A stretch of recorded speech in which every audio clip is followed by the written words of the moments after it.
Testing. Okay. I think it's working.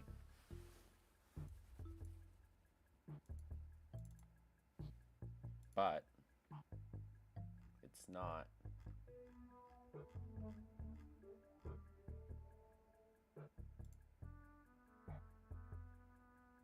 It's not. Hello? Hello? Hold on.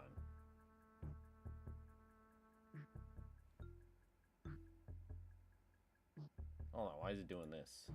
Why is it not following my mouth? Hold on. Pause. Pause. Okay. How about now? Okay. It appears to be working. Yeah.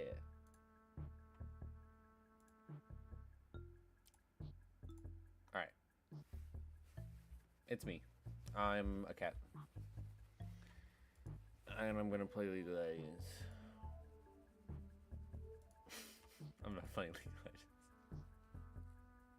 I'm playing Limbus Company.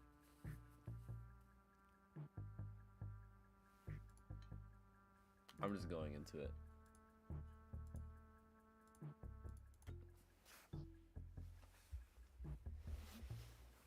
Oh, quick food check. I got a mug roober. I got me a mug roober. And I got a cinnamon French toast yogurt. Maple flavored with cinnamon. Yep. So, I'm gonna eat that later.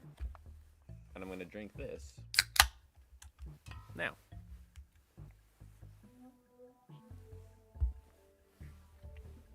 Epic.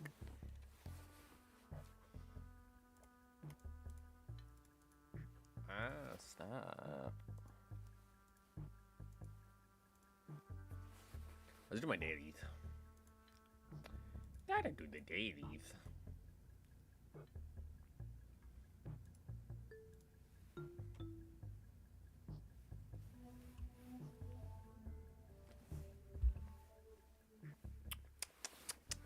Tasty drink.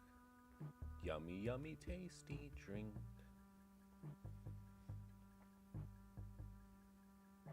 What a pretty background art that is.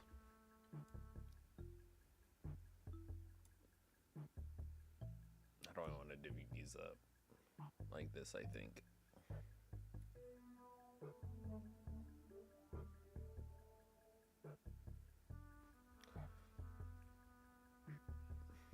Epic.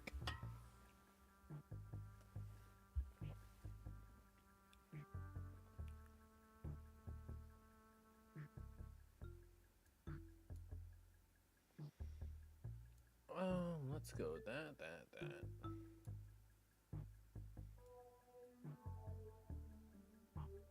Let's do that. Quick reminder that I'm just hunting for, like, Encore Faust's support passive.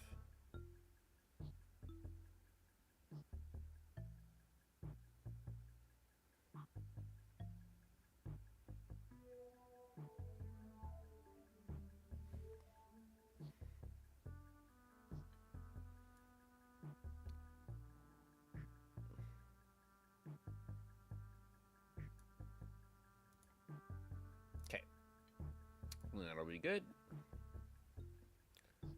We are very epic and awesome.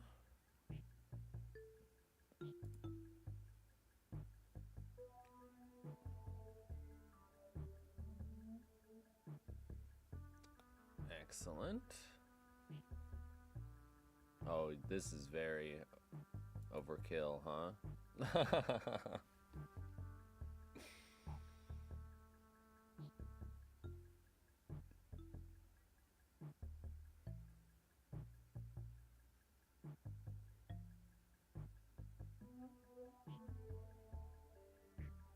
Cool.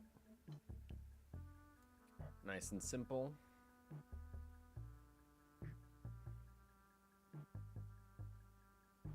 She has 8 scissors.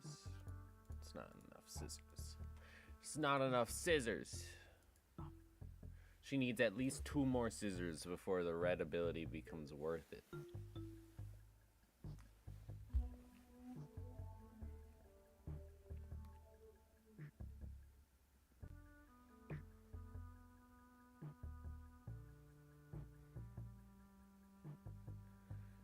Get him!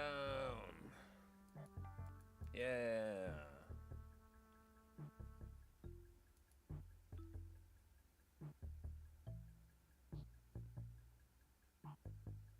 Damn. Unfortunate. We definitely win this one, though. Yeah.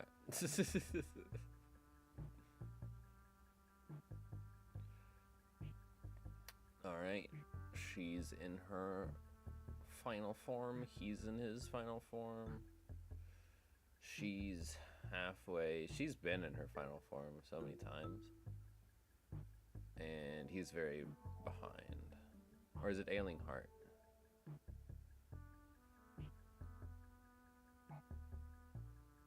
Max value 10.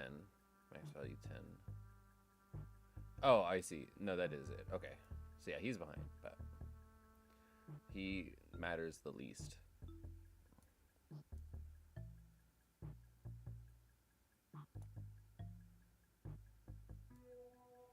Let's do... Oh, I don't have it? Never mind. Let's do this instead.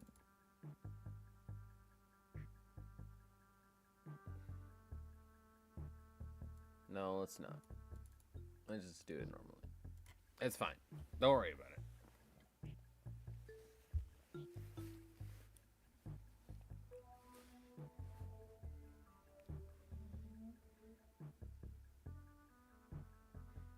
Awesome.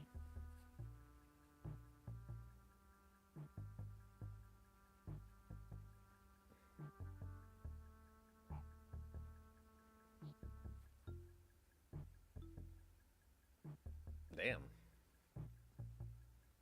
Damn.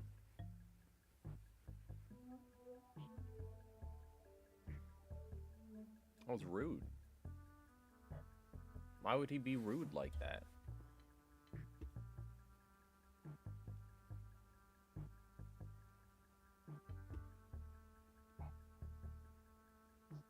Heart of oppressive evil.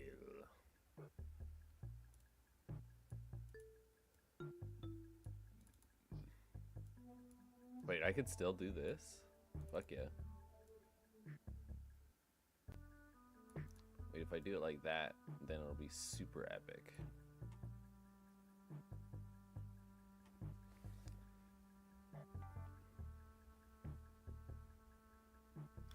Super epic. Incoming.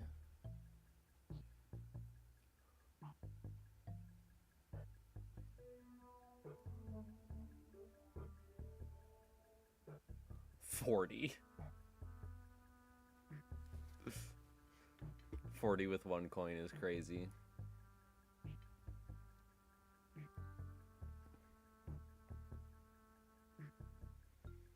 And as usual, it does no damage.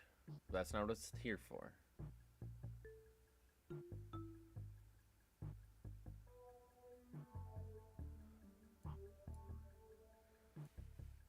And now they're dead. I mean, just this alone would have killed them, probably.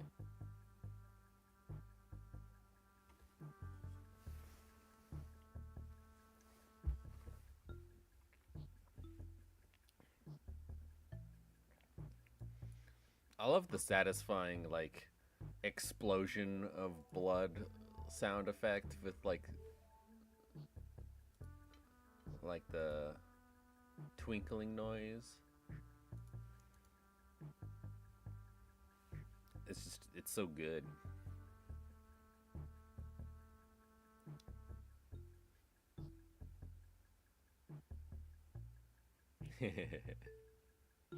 Don Quixote is funny.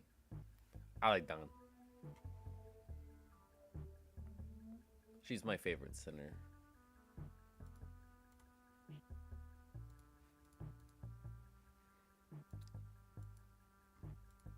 I don't want to fight him. I'll be honest. I'll be straightforward, honest, and all those other words. I do not want to fight that guy. That sounds lame.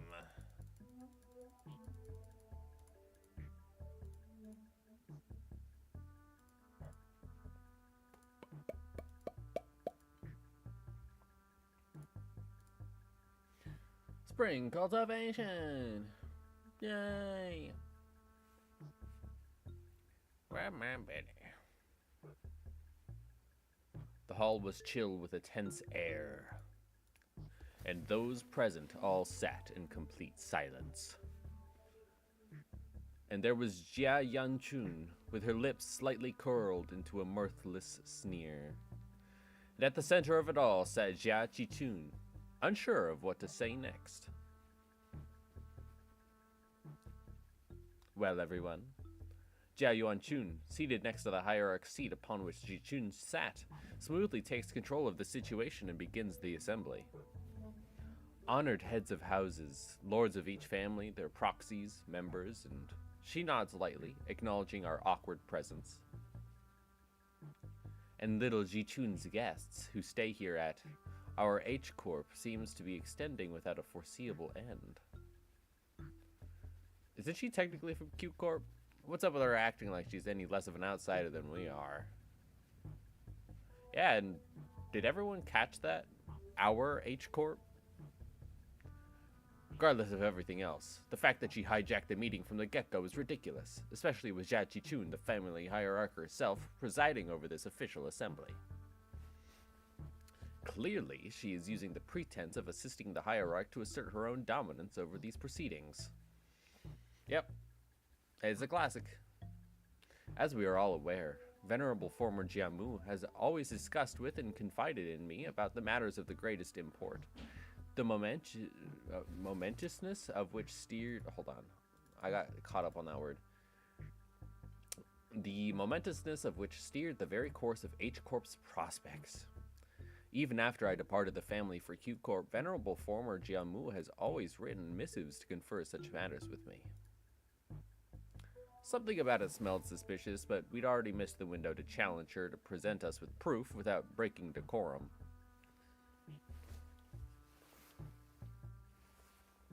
Thus, as it naturally follows that I would be the inheritor of the venerable Jiamu's will, I will be presiding over this regular assembly, which we convene now to discuss and determine the future of H-Corp.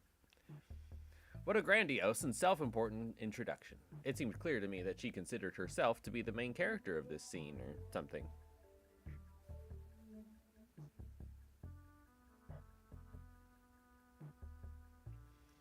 Look at these stinkers.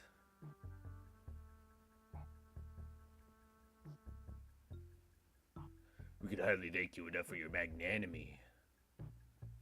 My parents, a true shame they couldn't be here, have always sung praises of your expertise, Lady Yuanqun. Wang Zhao is not... Yeah.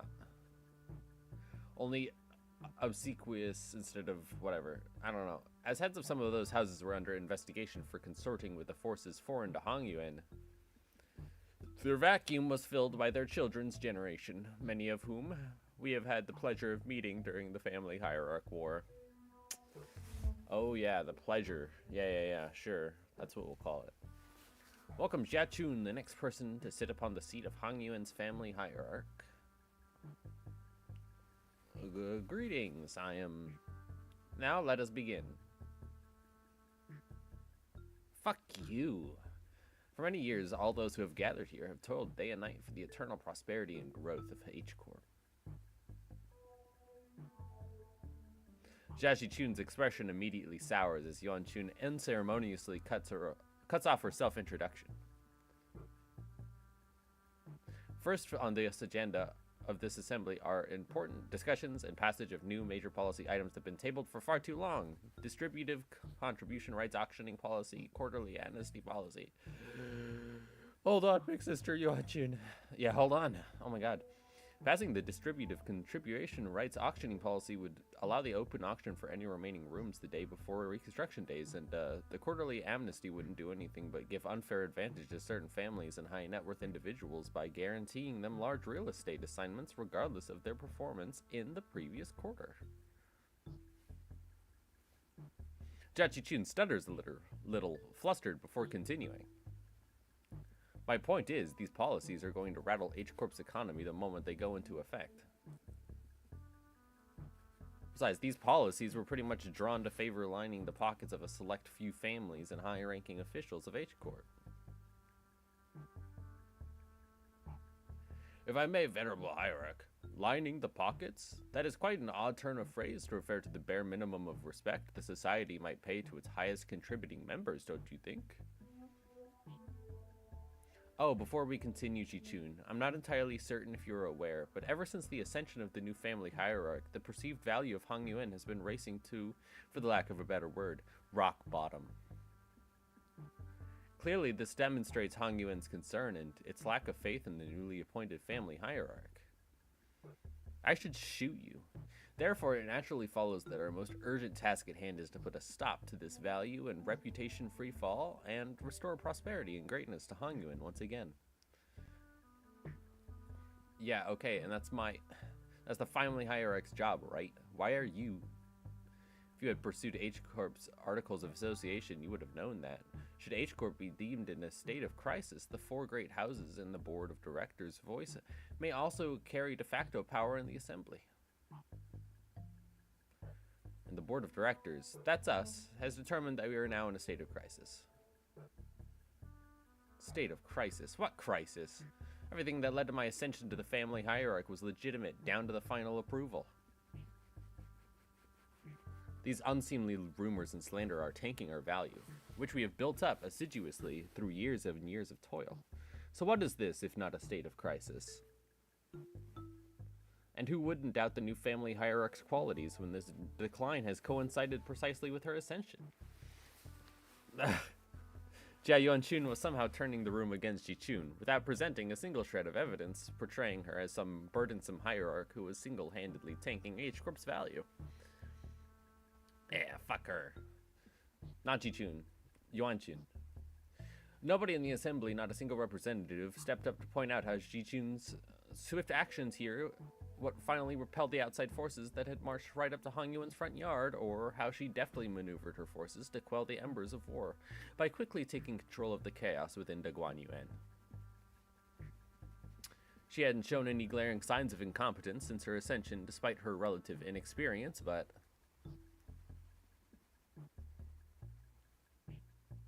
everyone in Hong Yuan's board of directors, the heads of each family, averted their eyes as though all of that had somehow inconceivably slipped their minds.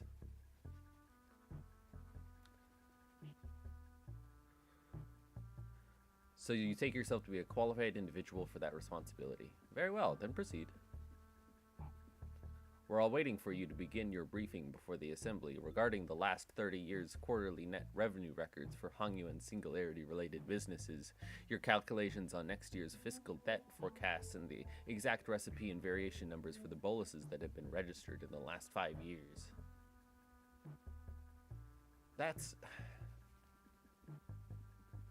The venerable hierarch has not received that data prior to the meeting. You all must be aware of the chaos that followed the ascension. We are still indexing all available materials. Isn't that funny? Not once in the history of Hong Yuan has the family hierarch ever failed to provide immediate and detailed answers regarding Hong Yuan's historical statistics. Well, yeah, that's because they had a fucking brain worm in them that fed them all of the information. Jia Yuanchun must have known all along, too. She must have known how the previous family hierarchs were all directly supplied with an immense repository of information through the Zhanhuang worm, or something of the equivalent. And she's using it to target Jichun's weakness, knowingly asking questions she, the first family hierarch without the Anamna worm, couldn't possibly answer. The responsibilities tied to the venerable seat of the hierarch, Jiamu, are matched only by the great power bestowed upon it. Thus, how are we to leave the matters of the wing to someone who is so evidently unprepared for the task? Given the present circumstances, our hands may be forced to vote the motion of no confidence. The motion of no confidence? A motion of no confidence, when passed by the high-ranking political officials, can result in the removal of the chief executive from office. So they're going after Jichun's power. Oh, yeah, obviously. So this is the picture Jia Yuanchun wanted to paint. Impotent family hierarch, stammering and stumbling through her first meeting, to the total and near unanimous lack of support from the H Corp board of directors. Whatever jargon they're on about, seems to me like they've got not an ounce of respect for the lass or us. Never trust twats overly obsessed with numbers and optimizations. They'll be the first one to kick you out the moment they no longer see you as useful. You're not the only one who's pissed off, so can you please stop shaking your leg for a second? Hey, I feel called out. I'm doing that. Don't need to make our frustration any more obvious, you know. My ass would have left the chair long ago if it weren't for this lass. In H Corp, should the board of directors unanimously vote in favor of the motion, certain parts of the family hierarch's powers will be removed. It is entirely possible that she will become a hierarch in name only. Oh, so they're threatening to fire her unless she falls in line. This is some needlessly convoluted way to... The assembly will now consider the motion of no confidence. Are there any objections to bringing the motion of no confidence against family hierarch Jichun to the floor? Hold on. The vote of no confidence isn't an item you can invoke so lightly.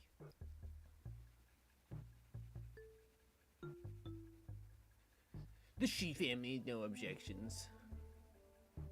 Let's say the Wang family has no objections either. Xue family too. The arrest of the previous family head seems to have changed precisely nothing. Those in power wore more youthful faces, but their tongues still carried the same old resistance to change. The new family heads were just as uncooperative as ever, and everyone seemed to be solely interested in staying in Jia Yanchun's good graces. New faces, same old. And needless to say, Heathcliff wasn't the only sinner fuming with rage. Of course. 'Tis far too vexing to simply watch and do not. Right? I knew you wouldn't let this slide, Don Quixote. They're walking all over Jichun like she's not even here. Forsooth, we cannot let such injustice transpire unabated. Hey, seems we're both on the same page. That's it. I'm not going to hesitate to make myself heard again. This time, I want to be courageous. With your help, Don Quixote. Hi, DTT. Hi, how's it going? Come on, let's do this together, okay? Very well. I am in agreement. Yeah, then let's go on 3 at the same time. If there are no objections. 1, 2. The assembly will put this resolution to vote in a month, and 3. Here I objection! Bloody hell. Oh, have you gone mental? Sinclair stood tall at the center of the entire room's undivided astonishment. Alone. Don Quixote, still firmly in her seat, gazed upon Sinclair's proud stand and rubbed her nose. Young Sinclair, thou hast evolved indeed. What an unmitigated pursuer of justice thou have become, with such unrelenting fervor and utter disregard for decorum. Certainly, mine efforts have finally borne fruit. What? What the hell? Did Don Quixote or Heathcliff suddenly rub off on you or something? No, wait, no. What happened there, Don Quixote? What happened to objecting together? Oh? I had taken thy suggestion to mean that we must voice our dissatisfaction through the official channels, borrowing the titles of the illustrious Red Gaze in the department of LCCE. Disputes and successions of power on such a high level of government are hardly ever resolved with rash grandstanding. Wouldst thou not agree? Why are you normal all of a sudden? Lad, what just happened? What happened to Clammy Meat Boy? Well, that's... I guess I just assumed that this is how Limbus Company rolls now. That's pretty valid, actually. There seems to have been an unexpected outburst from Jichun's guests. Withdraw your objection and we will consider this momentary loss of control and not enter it as an official statement. Oh, it was, Sinclair's eyes were shaking like somebody with his life on the line. We gotta step up. We gotta step up and help him. If not, I take it that you have full confidence in her abilities. So please, I encourage you to elaborate. When and how will Ji-chun demonstrate her aptitude for the responsibilities of the family hierarch?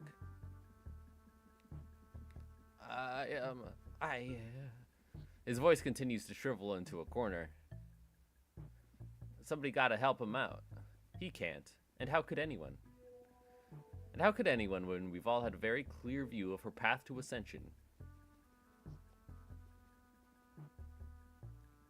During the family hierarch evolution, Jia Baoyu donated the coins he received from Jiaqu to you, especially you. Essentially, you pity-partied your way. Pity-partied? And for your ascension, Jiaqu and those outsiders from an upstart company had to almost literally carry you to the seat. Has there even been a single victory attained by your own hands in that entire process? Ah, but we have not all been witnesses to the qualities she exhibited during the family hierarch evolution and her own ascension. You must have no shame shaking your forked tongue in the audience of both heaven and earth like an unwitting buffoon. That's when quiet, even footsteps broke through Jia Yanchun's merciless dismantling of Jia Ji-chun. Yet, I see the point. The hierarch, with her grace, needs only demonstrate her already established qualifications before all. This is no place for an outsider to speak, but proceed. Just how will she prove herself before us? What an odd statement coming from a fellow outsider who's been chattering for minutes on end. Forgive me, I could only presume from your verbosity that the right to speak in this forum was open for all outsiders. Thank you. Somebody finally, said it aloud. You said it yourself, no? That the vote on the no confidence resolution will proceed in a month. That seems to give the venerable hierarch a month to regain the trust of each family. What? It is rather clear to me that there are many who find their own defeat in the family hierarch war difficult to accept. Such a doubt is easily resolved. A match between clans should lay out the results quite obviously. Very well. A fair challenge between clans, which would preclude the participation of the family hierarch's Heisho packs and the Jianlin guards. So you would remove her Pao and Ju before the game even begins. Why not make this a test of series sparring matches in both academia and martial arts, if such is the case? Ha! What audacity. Do you truly have that much faith in Jia Ji-chun's abilities? You must know the consequences of failing these matches, no? It would be unanimous, one-sided end to the vote of no confidence, and naturally any and all rights appertaining to the family hierarch shall be transferred to the board of directors. And that's fine. You're free to choose any champion whom you see fit. Thank you, Pinky Ji-chang, or Jigong. Unfortunately, your underlings don't seem to share your inflated confidence. But in the midst of the confused, flabbergasted silence from the other sinners, a clear, carefree, yet defiant voice rings out, Hong Lu's retort. That's not true at all, big sister Yanchun. We actually have just as much confidence in Ji-chun as she does. Its wide eyes stare directly and unblinking into Jia Yanchun's. It occurred to me that this might be his way of expressing anger. Impudent child. How dare he stare me down like that? Then you are welcome to try. 1 month. You have but 1 month to prove before all in this audience that she is indeed fit to be family hierarch. And should you fail, the vote might as well be a mere formality. In other words, should she successfully prove herself, none of you shall again rightly challenge the independent rights and powers bestowed upon the next family, or the family hierarch. The consequences of such recalcitrance would be no different from those that the traitors are facing, wouldn't you agree? Well then, we will excuse ourselves now. Wait, I'm... Jigong turns around towards us with that same mysterious smile and slowly directs us outside the assembly hall. We may call them sparring matches, but you must know that each and every one of them is a test to prove your claim to the seat of the family hierarch. A month is a time far too brief for drastic improvement, regardless for whom it may be. Learning from a proper master for 10 months straight might teach you a few things, but who knows how long the search for one such master might take. Not to mention the official channels through which you must bring them past de Guan Yuan's walls, which may take up to 2 months. Why not relent now, and relinquish but a part of your powers as the family hierarch to the board of directors? It seems that this fellow outsider's mental faculties are impressively lacking. My lord has spoken in the past that when in the presence of 3 people, at least one of them is bound to be a teacher of mine. And here they are, aren't they? Jiaji Chun's masters, each carrying something new to teach her. Hey, that's cool, actually. All 13 of them, yeah! That's cool. Jigong gestured confidently towards the flabbergasted sinners, and the assembly came to an end. That's cool. So each sinner is gonna, like, teach her something that's, like, related to their lives.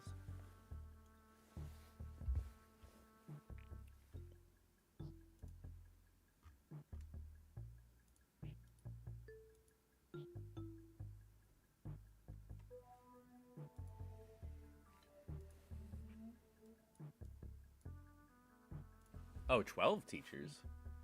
Who's flunking? Who said no? We were planning to train Jiachi Chun anyway, but it seems that we are now under an unexpected deadline. Hold on, guys. I'm preparing my yogurt. I'm sorry if you hear plastic. Okay. Hello, Chichun. Hey, when you said the LCB was gonna help me out, did you guys mean that you were going to publicly humiliate the crap out of me out of the assembly? Haha, of course not, Chichun. Big sister Yuan Chun's an old snake. You've just given her 30 days to set the perfect stage for my downfall, to prove to the world once and for all that I'm not qualified to be the family hierarch. But Chichun, weren't you always good at humbling anyone who dared underestimate you? Not so much anymore.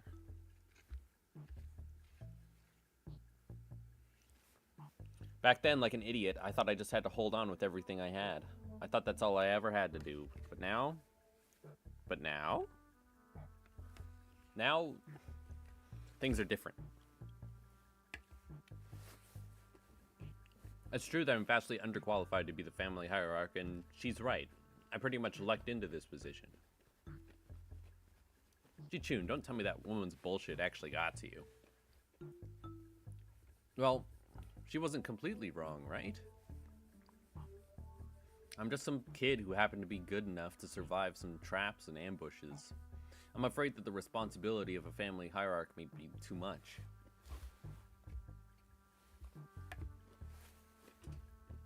Her high confidence is significantly decreased compared to her observation from personal interaction. The heck, Chichun, I don't remember you being this kind of character. What happened to the girl who looked down on us the moment we met? You even had the audacity to pretend not to know who we were, didn't you? Where'd all that confidence go, girl?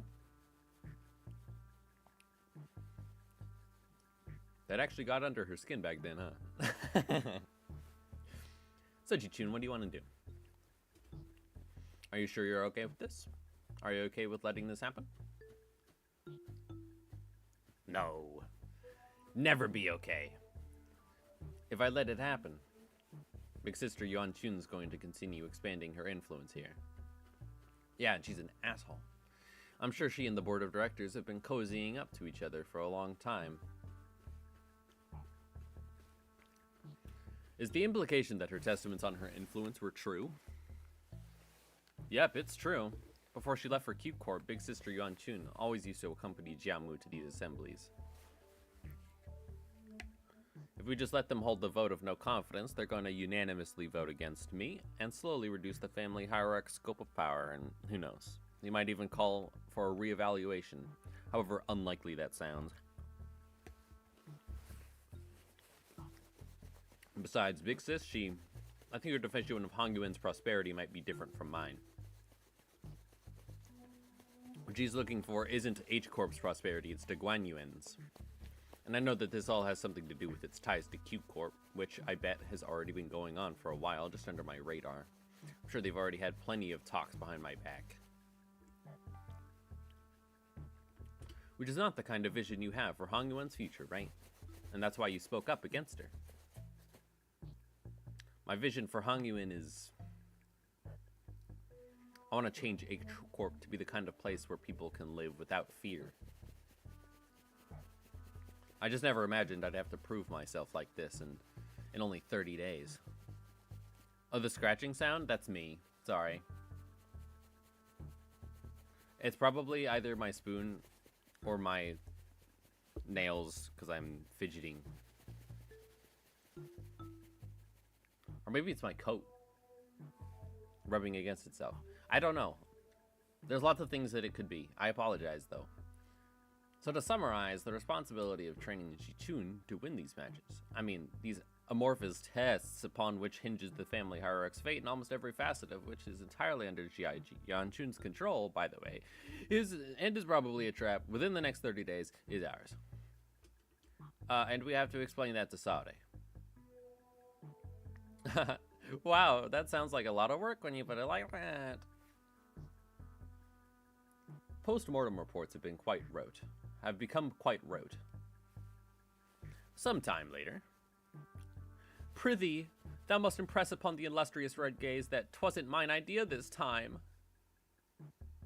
Sinclair stared blankly at Don Quixote as she made her desperate plea towards Saude. Yes, and I understand that as well for the 8th time. As always, Saude was wearing the same refreshingly incomprehensible smile. The kind of smile that makes people increasingly anxious the longer it lasts. Well, that gives us about 30 days, during which those sparring matches, tests, whatever, will be happening as well. Great. Let's give it our best. Sinclair mutters, clearly feeling responsible. I understand. I never should have stepped out of line like that, but something just... Yeah, so let's give it our best. I totally agree. We messed everything up again and... What? What? Limbus Company was always going to remain here and assist Miss Jichun acclimatize herself with the responsibilities of the family hierarch. It was always a part of our plan. Well, I sure am glad that I took Faust's advice about how meticulous planning is completely pointless when it comes to LCB's missions. I would have never had to submit 9 separate disciplinary incident reports back during the J-Corp incident had I known.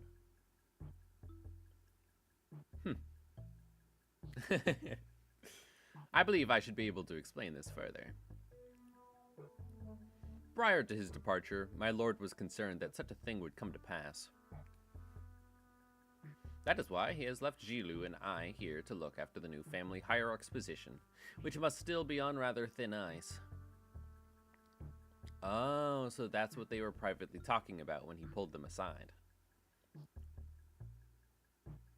Doing nothing and allowing her wicked machinations to progress would have irrevocably made the entire board of directors not but putty in Yuan Qin's hands. That would have let that snake to de facto assume the seat of the family hierarch. Against such an insidious foe who wields intrigue as her weapon, the most viable strategy is the most direct one, to challenge her head on.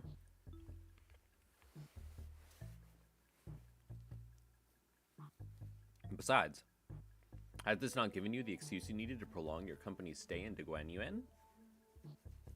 This is also a prime opportunity for Jia Qichun to further solidify her influence here. Depending on the outcome of the vote of no confidence, they have played right into our hands by accepting this deal. I said that. My cadence was wrong, but don't want to rain on everyone's parade, but what'll happen if we fail?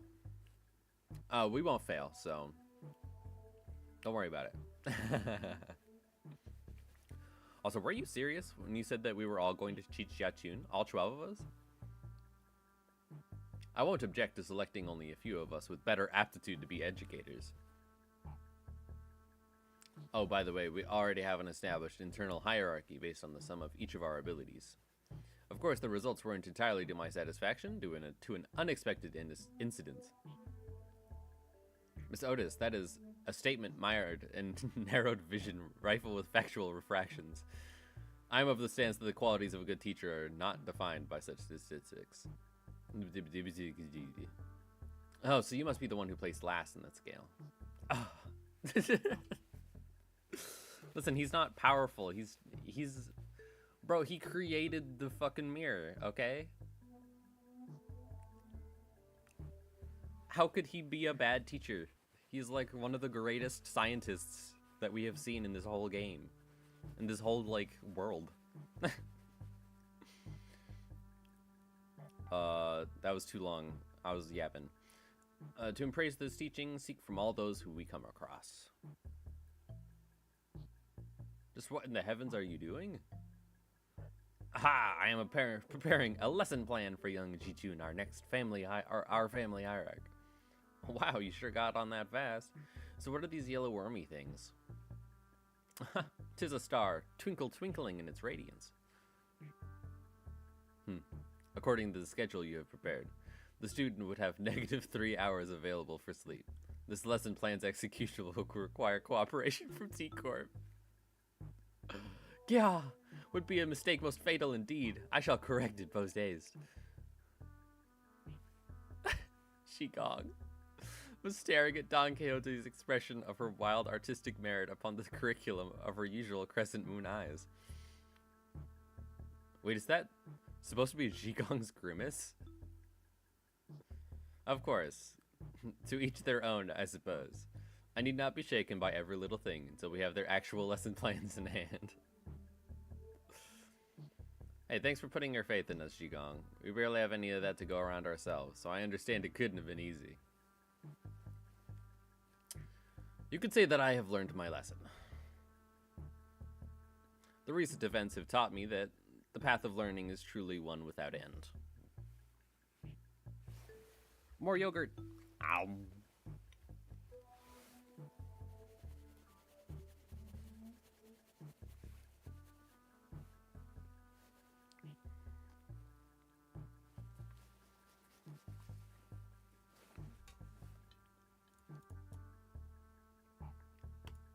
Another student.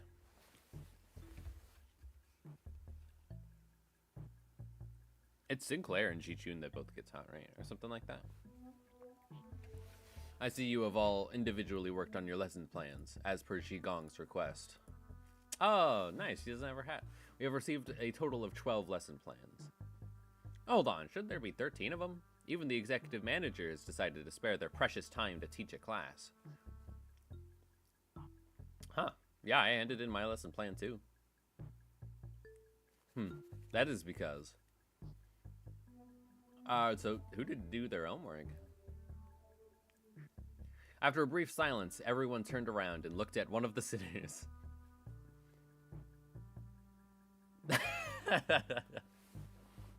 It ain't me. Oh, please, at least try to make a compelling argument.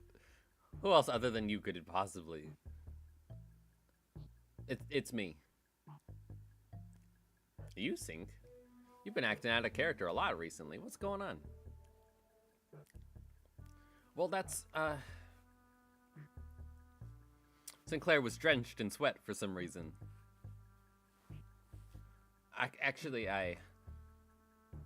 In Sinclair's sweat was a large stack of papers, each filled to the brim with writing. Sinclair, are these papers? Whew, I'm done. Sorry, I got too into making a lesson plan and just couldn't stop myself from writing. Sinclair couldn't have appeared more proud as he placed that big bundle of sweat-soaked papers in Jilu's hands. Jilu. And she receives it with mild trepidation. Went to get pizza over at this part. I hope you enjoy your pizza. Seem to have dedicated quite the momentous effort in coming up with this plan. Okay, let's start reviewing from the first. 108 analytical approaches to aesthetes AAA. What does AAA mean? How do you plan to explore all 108 approaches in a month? Appreciation of artistry and assassinations. FU went too far. Oh, right, sorry. Flip a page and continue reading for those 108 approaches. What paint did you use? It's quite viscous and the paper has partially melted. Jilu is way cuter than you'd think with her usual attire. Yeah, she is way cuter. Lady, watch yourself. A painting?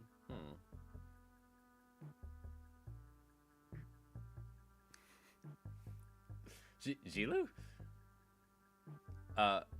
Entrails coating the world?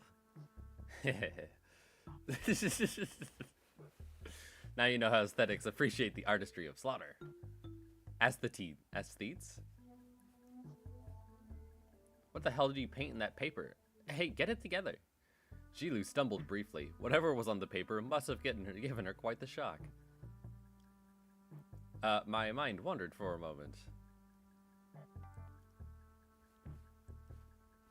This is too dangerous to be used for a lesson. Thus it goes to the discard pile. Weak sauce. Jilu crumpled the paper without hesitation and tossed it far out of sight. Alright, next. Intro to societal reintegration. How to shake hands with your left hand when the situation calls for it. Huh? Chapter 2, Exploration of exclusively long-sleeve fashion and practices. Chapter 3, Projecting confidence and why having a bug arm is totally cool. That's, you know, how it is. Be proud of who you are, all that philosophy stuff. I wanted this lesson to give a bit of a paradigm shift where we can all come to see our flaws, not as failings, but as evidence of our individuality. Which will usher in a world where we can carry on with our lives, no matter what kind of arm we have. Discarded next. Jilu quickly flipped through each of the pages. Intro to Denigrative Linguistics. Subheading The Power of Words. Sticks and stones may break their bones, so let's add words to the pile. My credentials improve the ability to dress down an opponent so hard that they fall to their knees and beg me to stop. I have plans for application as well. The lesson teaches methods pertaining to disguising compliments and criticisms and vice versa. All of this seems rather difficult to learn. I have concluded from my hitherto observations that Jiaxi-chun is an individual of great promise in this field. Follow my instructions to a T, and I guarantee you that this cadet shall be able to have the upper hand in any verbal confrontations. This is the best side story in the whole game. I've heard a lot of excitement. Jilu seemed quite interested, but Zhao Qiqun's vehement veto eventually overruled the suggestion. On Justice, another impressive title.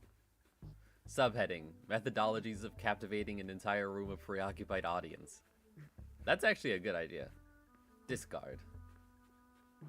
Fie on thee, wherefore?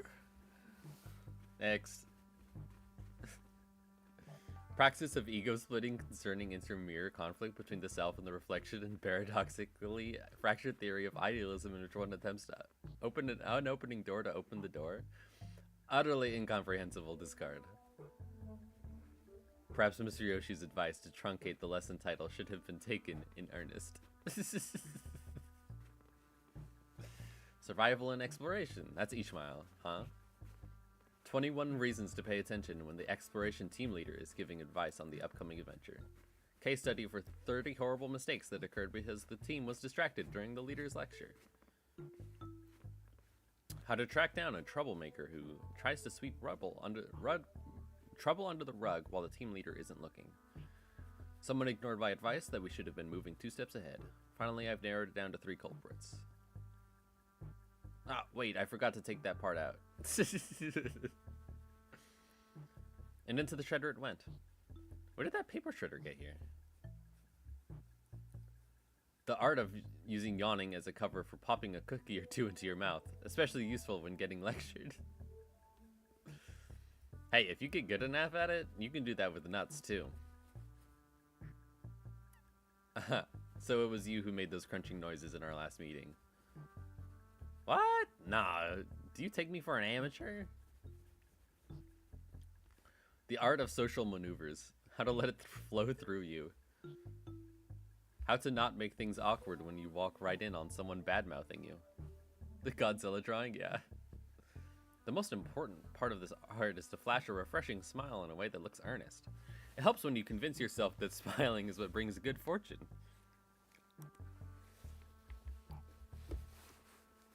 Smiles have a way of disarming people, giving them pause and making them hesitate. I remember that. Big Bro used that technique to confuse a lot of the genuine people who hated him. I see.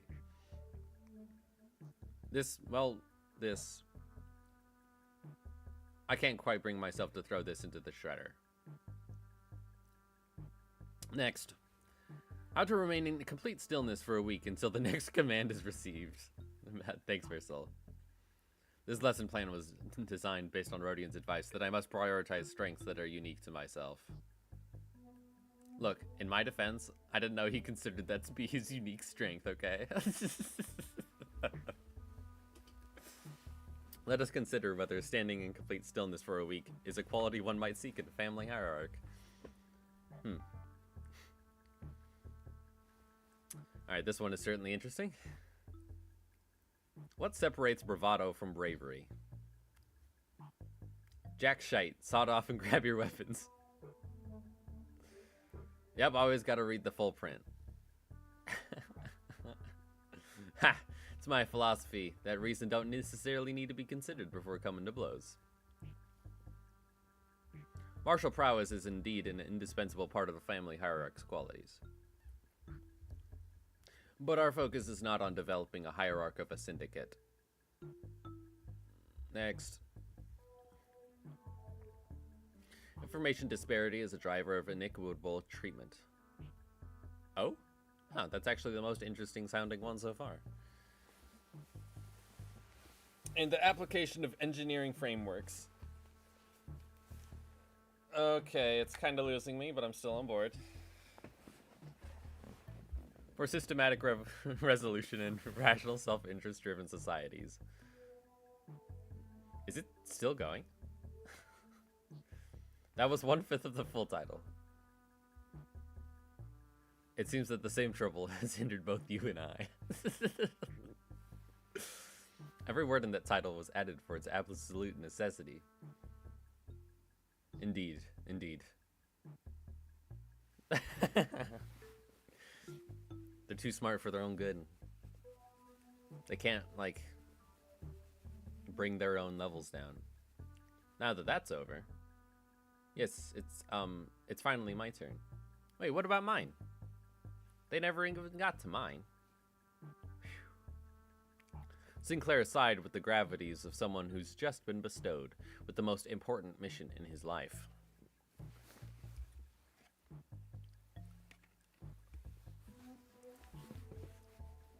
Thinking back, I used to daydream about becoming a teacher myself.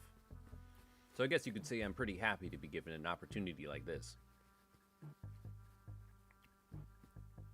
I call my lesson the theory of self-overcoming. We have to accept that everyone stumbles at first, but by always striving to be a better person than I was yesterday. Hey, but what if I like who I was yesterday more? That's okay. Everyone has their own unique potential sleeping deep inside. So with everything I've learned and experienced so far, let me teach you. Let me teach you how to not doubt in your own capabilities. How to always shoot higher. Hold on, you had me for a second there, but what's up with acting like you're an infinitely more enlightened person than I am? Of course. I've prepared a speaking class where you can learn how to speak with modesty I never would have imagined Sinclair would be this into it. Yeah, too bad he's so into it that he's not even listening to what Ji-chun's saying. Following that, your company's... it seems Ji-lu has completed her review. Oh, I see. Now, how was everything going, everyone? Class prep going well? My curriculum most is special. Alright, so that's a no. That was Saude's impression upon taking a quick glance at Don Quixote, who was sobbing and cradling the shredded pieces of her lesson plan in her hands. Well, it wasn't a complete bust, at least. Sinclair's lesson plan survived, and Honglu's did too. Miss Jigong, Miss Saude, I've prepared a full 30 days worth of lesson plans. Would you care to take a look? But Jigong and Saude weren't looking at the dozens of lesson plans Sinclair presented so proudly before their eyes. They were looking away. Jigong, especially, was looking away with an unmistakable expression of pity.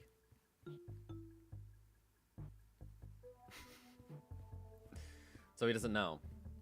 Would you mind explaining this, Ji-lu? I could not bring myself to tell him. I apologize. So this young man produced this entire sizable stack of lesson plans all on his own. I see. Weakness has found its way into your heart in the face of such earnest effort, I understand. Poor Sinclair. However, it has been decided that Sinclair will not be participating as one of Ji-chun's teachers. Or should I call you pupil Sinclair, to be exact?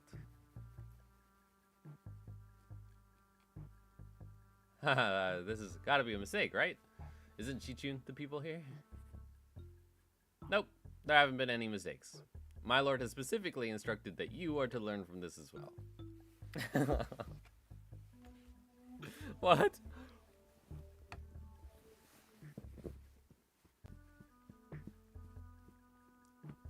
This isn't right. Guys, this isn't right. Now this looks like a proper classroom. What about pretty empty with just Ji-chun sitting there all around, don't you think? Besides, I bet Sink's the resident expert on going to school, right? School was a luxury for me. So many CGs so far? Yes. Yeah, maybe, but that doesn't mean I ever wanted to go back to school. You should learn to be grateful. I don't dole out my teachings to just anyone. Don't forget, we have to redo the whole lesson plan under their supervision. Otis, you always get on your soapbox and try to lecture everyone about something after every single battle anyway. And you, Ishmael, you always get hyper-fixated on something. Once you find something interesting, you never stop talking about it for 3 hours at least. I will ensure that you receive the best education I can provide, Sinclair. Hold on, Isang. I thought we were the underdog duo. Remember during the checkup when I said we got this? We were going to get this together. The evaluation painted a twisted picture of the true scale of strength, the sole measure of which erroneously relied entirely on physical might.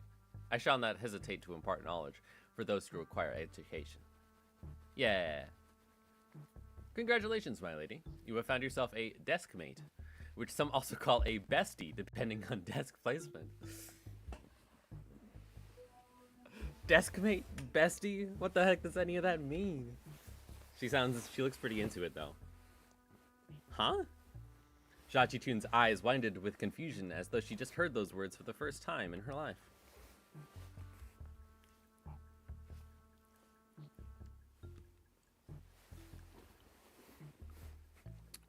When I first met her, she explained that she hadn't attended any school-like institutions. This is par for the course for children of Hong Yuan who are raised for the purpose of becoming the next family hierarch. The reason being that schools can be a perfect place to assassinate somebody. So desk mates and besties. Sinclair began to explain, seemingly resigned to the fact that he was essentially going back to school for a month with the other sinners as his teachers. Usually sit next to each other and help one another out.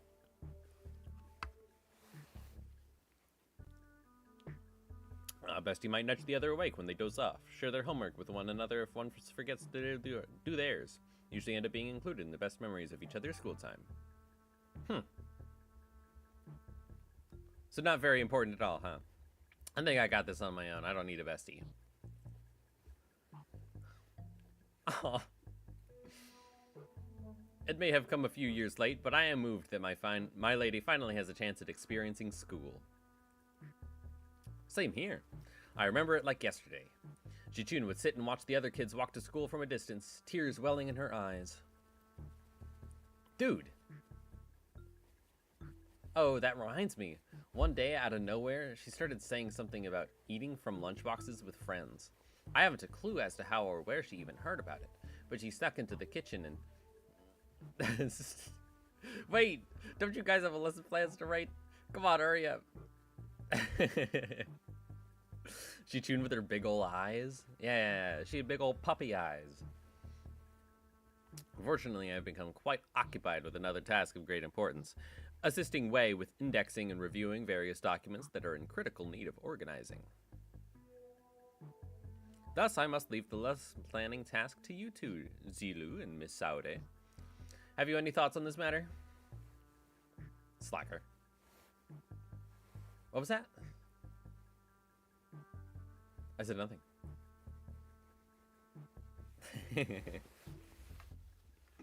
Slacker. Bitch.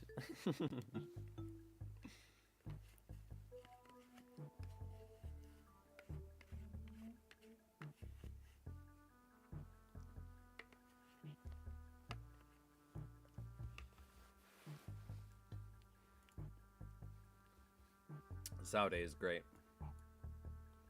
Whoa, look at that. That's a new icon. That's a new icon for a level. The besties are fighting again. Gagain. Alright. Jilu and Saude appeared to have aged several years overnight, their faces sunken and shallow. Finally. After referencing the idiosyncrasies and various statistical data available to us regarding each sinner, we managed to come up with an appropriate curriculum. Miss Yilu? Apologies. Sleep deprivation has relieved me of clear mind. The path of an educator is truly a grueling one. Marching to battle would be much easier. Haha. Still, thanks to Mr. Jack Q's methodology you shared, we did manage to find a way to make this quite efficient. Efficient, huh? To be a true family hierarch, there are dozens, hundreds of virtues one must understand and master. However, to do so in 30 days as promised is an implausible effort. Thus, we have categorized the countless virtues into 3 supercategories. And they are... what are these supposed to be? Ji, Yong, and Ren. Ji, wisdom. The wise lose neither people nor words. To hold one's silence in need of speech shall cost them people. To speak in need of silence shall cost them words. A reasonable sequence of logic. Yong, courage. The ability to overcome fear, to act decisively. Have too much of it and risk becoming a brute. Have too little and risk becoming a craven. It needs harmony and balance. So how far are we allowed to go with the corporal punishment again? I recall no instance of any discussion regarding corporal punishment. And the Ren, humanity, is the benevolence of the heart. The compass of behavior that dictates respect towards every human. Clearly most of the faculties of the school are severely lacking in all 3 of your criteria. Just how do you think they'll be able to teach the students anything? Yeah, like a certain someone who needs a lesson in Ren. Are you sure I'm in good hands? What the heck am I supposed to learn here? Where's Wei? Mr. Wei and Miss Jigong are currently quite preoccupied with handling the monumental task of paperwork. Right. Master Wei wanted me to deliver this message to you. Be strong, my lady. Wei! Despite her protestations, The 30 days of classes commenced. Meow, meow, meow, meow, meow. Wow, wow, wow, wow, wow. Oh. Let's see. Morale. I have to gain those things. Mandatory class.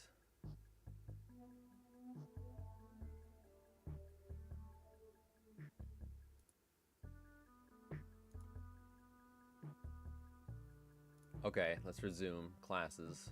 With Isang. My name is Isang. That is all. The class I have prepared for the day. Aha! I have heard plenty about your mirror tech. Which makes me wonder, going by the level advancement in that technology, couldn't you have approached it from a different angle? You know how technological advancement usually goes. People invent for the sake of creation, only to have their inventions inevitably warped into weapons of destruction. Indeed, you show much promise already. As you surmise now, the mirror has, in the past, almost been employed to shatter possibilities, instead of reflecting them. I'm sure that's the angle most wanted to see happen. Removal of potential risks sounds much more palatable than potential itself to some people, after all. Good luck, it's Uma time. Good luck. I hope you're lucky. I hope you were a lucky fella. I hope you're the luckiest fella.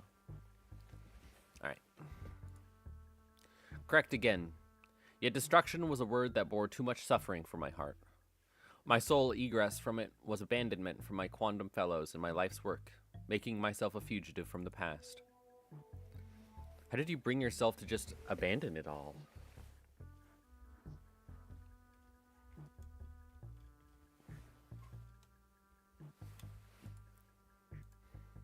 I conversed. With who? With myself. That lies within me. As you are aware, the mirror's reflection extends beyond the veils of our own reality. It reflects the potentialities, the latent strength in the world. Yet even among them, the reflection of the greatest importance is that of the self. Let not the innumerable worlds of the mirror enchant your gaze. First, one must direct their studies inward and reflect upon oneself. I learned how to be more true to myself by looking into the mirror. Shashi-chun has grown. Sinclair has grown.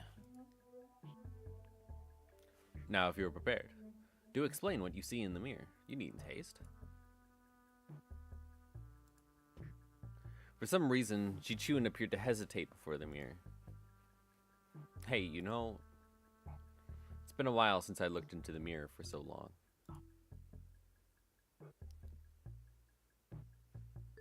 My lady, do you recall Sun Jian of the Shi family who contacted you for a meeting?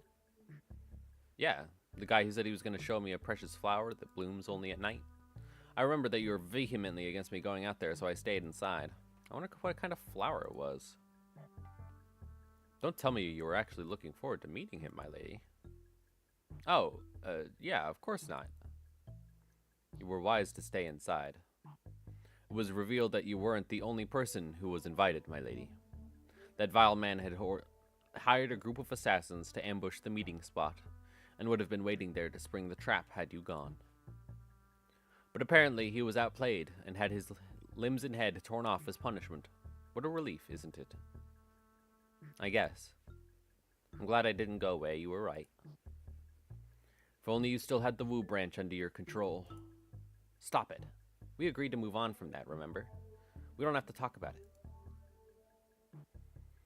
I was brushing my hair and looking into the mirror while we were talking, but I realized that I no longer recognized the girl in the mirror. I don't know why, but I just found it so hard to meet her eyes. But I brushed it off, because I had to. An experience like that was going to be a common occurrence anyway, and the family hierarchy war was always looming on the horizon. Perhaps what you might have felt then was shame. But it is paramount to face oneself nonetheless. Nay, especially so if it was. And Sinclair, what do you see? I see... Well, I just see myself smiling. I don't see what's so out of the ordinary. But it seemed like Sinclair couldn't really bring himself to face the mirror. Hey, after what we just discussed, I think I understand something now. Now that I have some quiet time looking at my reflection, I think I uncovered a part of myself I had hidden away for a long time.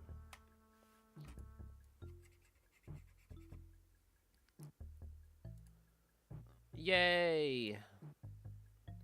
Part 2 finished. Yay! Part 3 finished.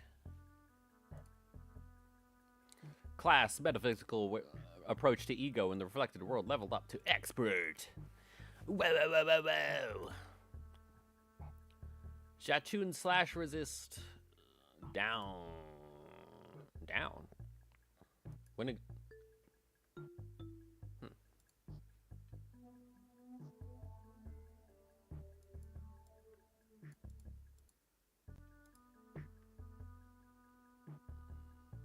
Yeah, be passionate and dream on. Fix your tails.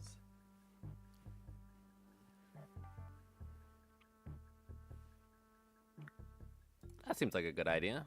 It's giving me so much energy, so might as well use it. Tis true that a station of teaching is prone to imbue one with a sense of bashfulness. Sinclair and Jichun both sat with a bit of apprehension as well, which is understandable given what Saude told them sometime before the lesson started. Otis, who had been glaring daggers at Don Quixote for a good while, finally decided to voice her doubts to Saude. So what is Don Quixote, that woman, supposed to teach?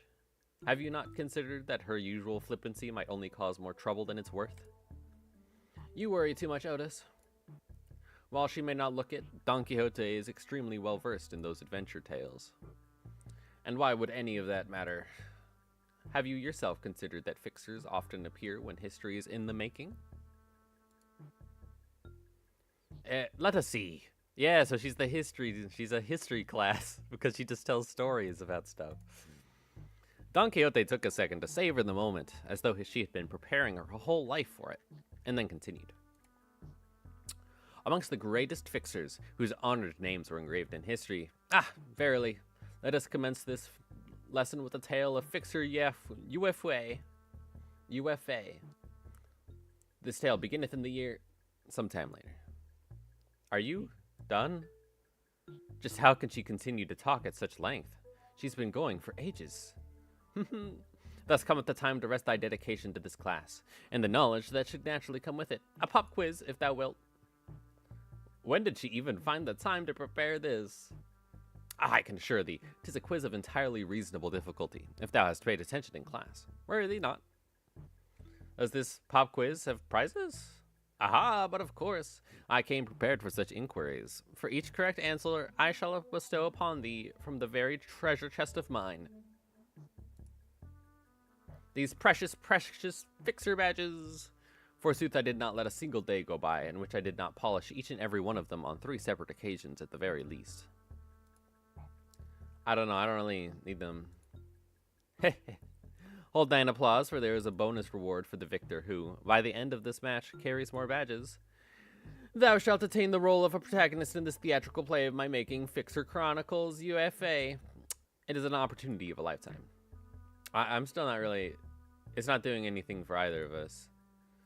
It's still a pretty useless reward, but if you're turning this into a competition, I won't lose. Seriously? What, scared you'll lose? Is history your weakness or something? I'll have you know that I was the teacher's pet in every single history class I took. And I'll have you know that I was, no matter the subject, showered with praise from every single master I've ever had. Okay, if that's how you want to play it, I'll have you know that I was a prodigy in other classes too. I did great in art, pretty good in math. I was just being humble because I didn't want to steal your thunder, Jichun. Oh, then let me tell you that I was trained in the master of at least 10 different disciplines every single day. And on one of those days, you know what one of my masters told me? He said, it looks like Miss Jiachun's finally getting a feel for how friendships close in age are forged in school. That's good. No matter how excellent her masters were, there are some experiences you just can't learn from teachers. I tick-tocked in response. 'Tis year 505. What is the historical community's consensus on the most illustrious battle that Fixer UFA is said to have partaken in? Allow me to impart on thee a major clue. If thou hast paid attention, as I discoursed upon the 5 pillages in which Fixer UFA was mentioned, this should not be a difficult question to answer. The honorable Fixer of the Cerulean Heaven, who attained triumph in the Battle of Rhino Tree in the year 465, hath said what in the worst ordeal she had to face in her career. I've got it! It's when she said she had to forge onward despite watching her dear comrades fall one by one as they held the line to buy her time. Ah, damn it, I was too slow. Fie, young Chichun, thou art incorrect. Honorable Fixer of the Cerulean Heaven is recorded to have testified that the worst ordeal in her career was that when she was forced to stand before her enemies with hair that was not luscious, as the supply line breakage caused her regular delivery of nutritional supplements to cease. What thou hast suggested, young Chichun, was her 17th most difficult ordeal. She's speaking like she was actually there. She might have been.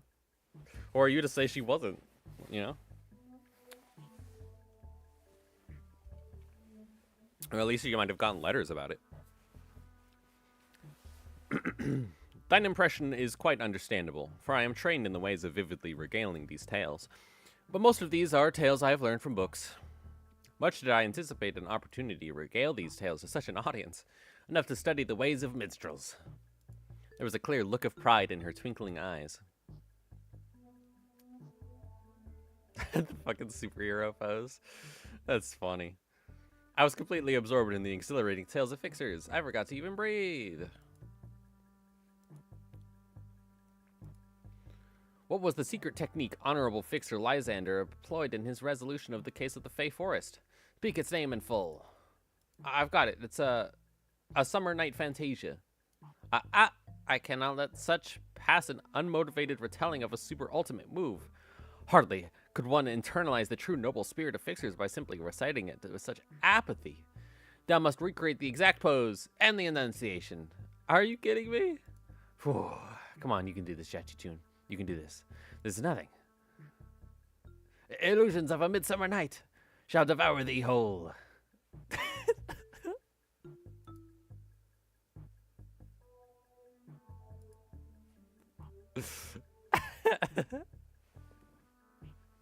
Don Quixote crying off on the side is beautiful.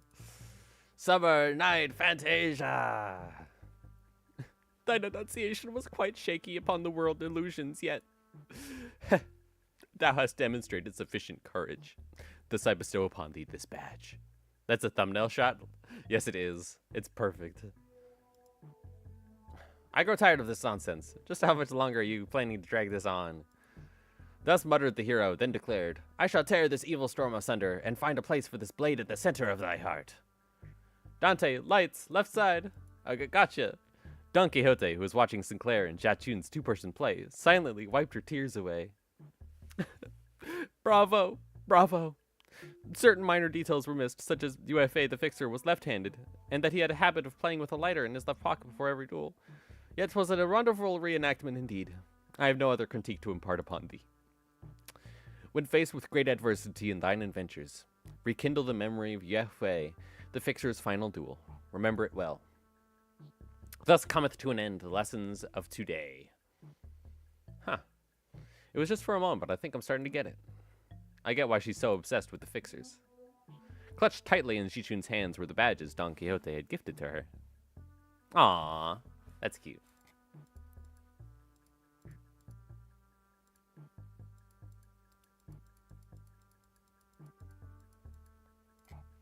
Yay. Jachichun gained 60 max HP.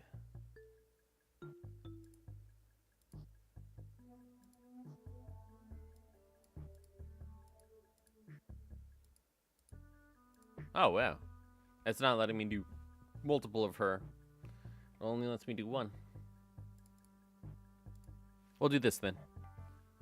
Boom. This is a component part, taken from the structure that forms H-Corp. This may prove to be an opportunity to conduct an in-depth analysis on the nature of the former H-Corp singularity, which has been enduring for such a long time. Huh. You look kind of upbeat today, Miss Faust. Indeed. An opportunity to study the old H-Corp singularity is not one that comes often. As there was potential for integration into Mephistopheles, I made a request to disassemble part of the bus's engine, but was denied. A shame. Aren't you the one who built Mephistopheles, though, Miss Faust? Mephistopheles is indeed Faust's work, but not all of it was mine. It is possible that Faust may never reveal every small detail that went into its creation. I would very much enjoy a chance to completely disassemble it, even its engines, so that it could be reassembled with my own hands. Yeah, sure.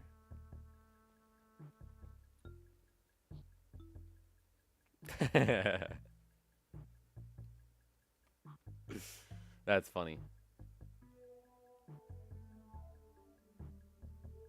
Oh, and if you like do them together, they gain bonuses? Interesting. Based on the skills I learned, I managed to recreate the model of a machine from Faust's blueprint.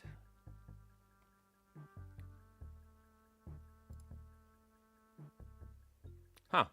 So that's how it works. I think I get it. I think this is how I'd learn more about Old H Corp. I don't think I can do much against the reconstruction right now, though. But this knowledge will certainly come in handy when the day comes for me to gradually dismantle that iniquitous thing. The day when Hongyuan can be a place where people can live without fear. They show you the combos on the schedule menu, so don't worry about remembering them. Okay, thank you. Without the fear of the encroaching reconstruction days, without obsessively counting their rooms to see if they'll fall or not, until Hongyuan can be a place where you can sleep with the promise of a safe tomorrow. I'm sure you'll pull it off. Oh, and I learned a lot during this lesson too, Miss Faust. Bow. The voltage must have been set too high. Repeating experiment with a different combination of fuses and wires. There was supposed to be a lesson somewhere in there, right? I mean, she just wanted to research it for herself. And made it into a lesson.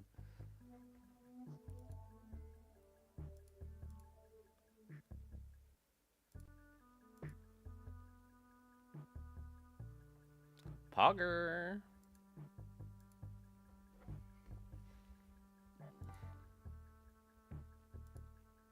My war tales.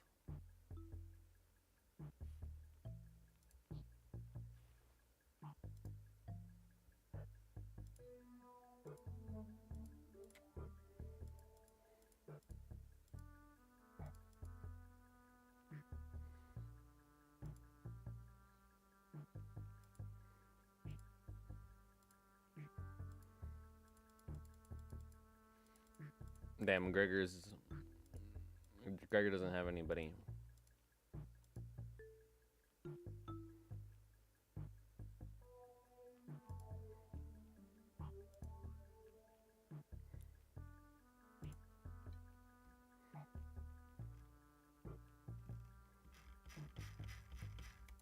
Okay. Unlike some other classes, which were more on the upbeat side of things. Yeah, Gregor's story is not going to be upbeat. Yeah. Actually, I'm just going to click through it. The room's air felt grim and solemn as soon as everyone saw what Gregor had written on the chalkboard. On war. Losing a wing war leaves a much larger, long-lasting impact than some medium-sized enterprise closing up shop. It might be too soon to talk about this, but we came pretty darn close to one recently, didn't we? We were this close to a large-scale war breaking out right here, which absolutely would have happened if Missy Chun here failed to finish her ascension. It would have spread like wildfire, too. So my class is going to be about what exactly happens when a war... Oh. The piece of chalk slipped from Gregor's fingers as he went to scribble something on the board.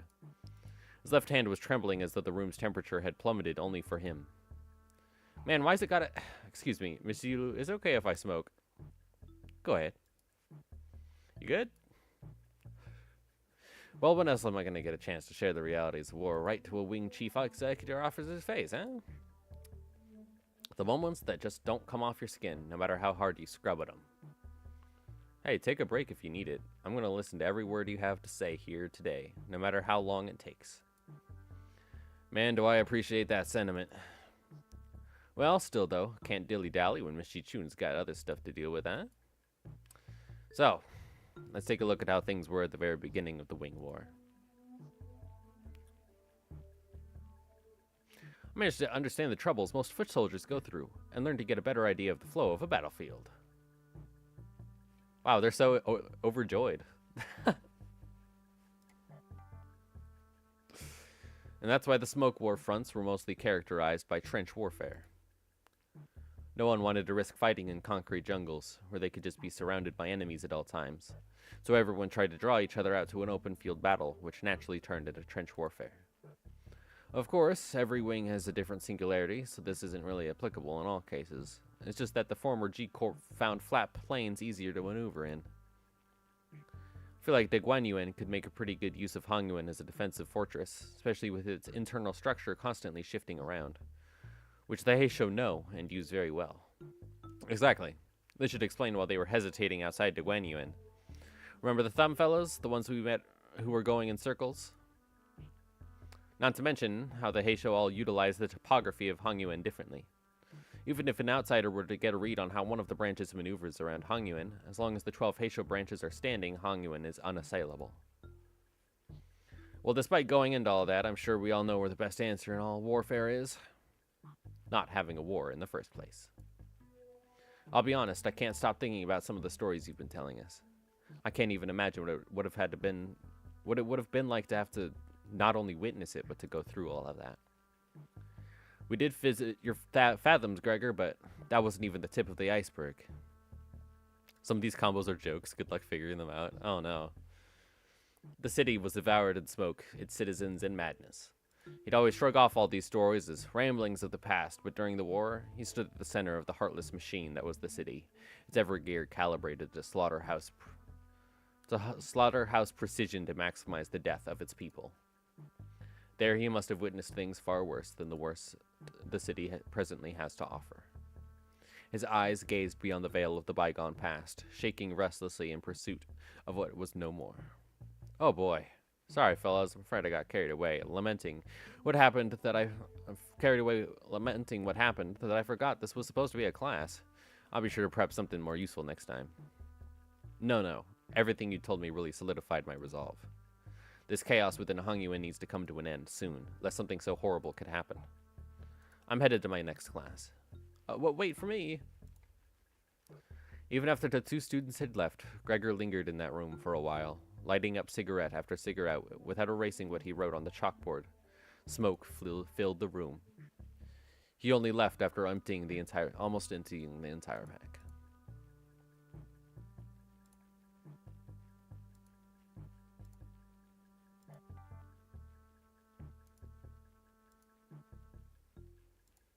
Nice.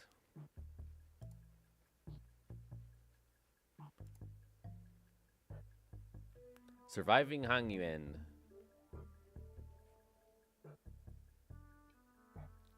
I need that yang, man.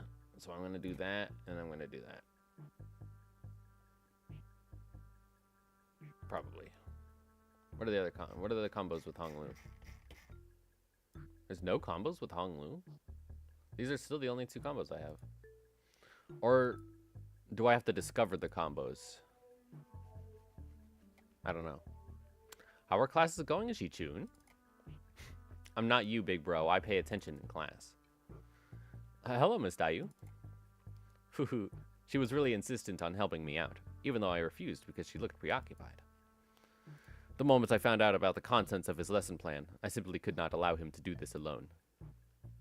Looks like it's going to be another serious class. Apologies for the delayed greetings. Dayu of the Lim family formally extends her greetings to the venerable hierarch. Been a while since I've heard that greeting around here. Wait, what about Big Sis Baochai? Are you sure it's okay for a Jue family bodyguard to be here? Ah, I am no longer employed as Miss Baochai's bodyguard. Wait, don't tell me you got... Everything I did that day, including accompanying you, was under Miss Baochai's orders. As to why she no longer needed my services, I don't understand it myself. She suddenly let me go after the trouble was over. So, what's there for you to teach me, big bro? Your last lesson plan about not making things awkward got vetoed by Jilu, so... You could have taught me a thing or two if we were still kids, but come on. You spent most of your time stuck in Yihongyuan before leaving Hongyuan. I don't know what you could possibly have to teach me. Don't you worry, Shichun.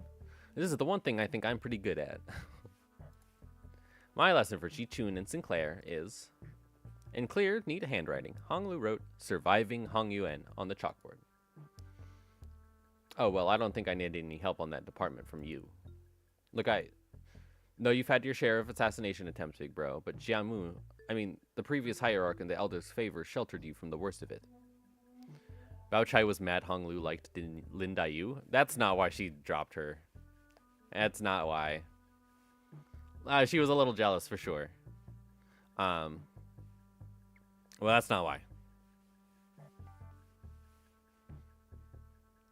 It's because she's being threatened, and she didn't want Lin to be in danger. That's my guess, I guess. It could be that, but I doubt it. She seemed too close. They seemed too close.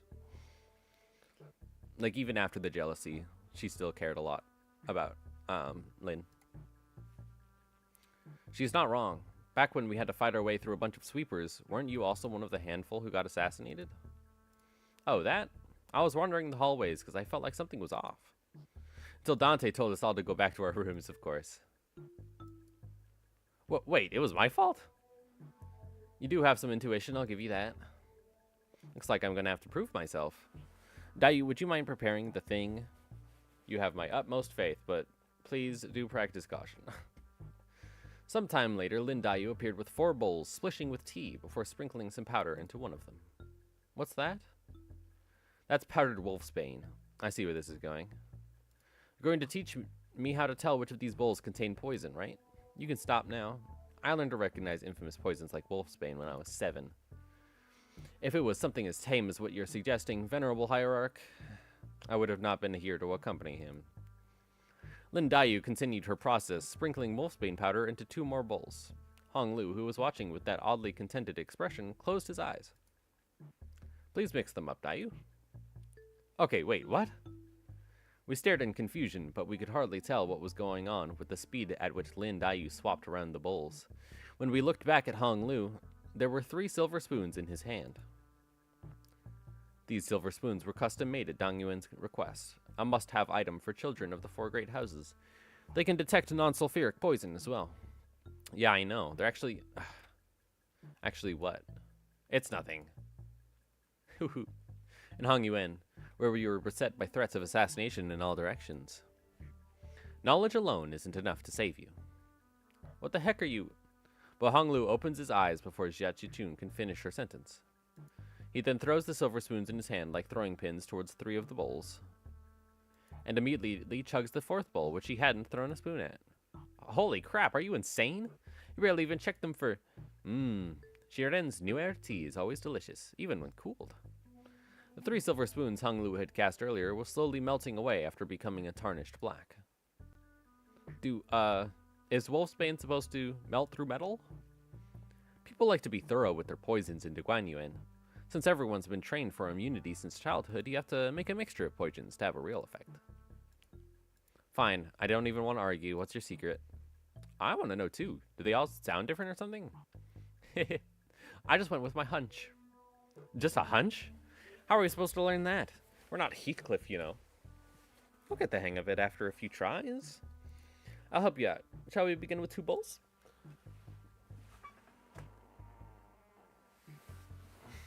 I saw right through every assassination method Hong Lu prepared. Yay! I see. When you say you just avoided whatever felt wrong with a hunch, you were reflexively identifying the threat by reading the room and connecting it with your intuitive experiences. Aha! You were using Miss Daiyu's anxious breathing to clue you in. So this is how you managed to survive for so long. Listen carefully, Jichun. I know that the adept of each Heisho will come to your aid with a flick of your wrist. And I know that your residence, Nuanjiangwu, will be engineered by the best craftsmen to become a safe fortress, stocked to the brim with all kinds of useful boluses to protect your life. But even still, there will come a day when you start to feel this creeping sensation, whose origin you can't identify. And when it does, I hope you won't brush that off as nothing. Humph. You're worrying over nothing. Jia Chichun whipped away from Hong Lu as if to express dissatisfaction, but her softened expression told me that she was glad to see him worried. Aww. Sweetie.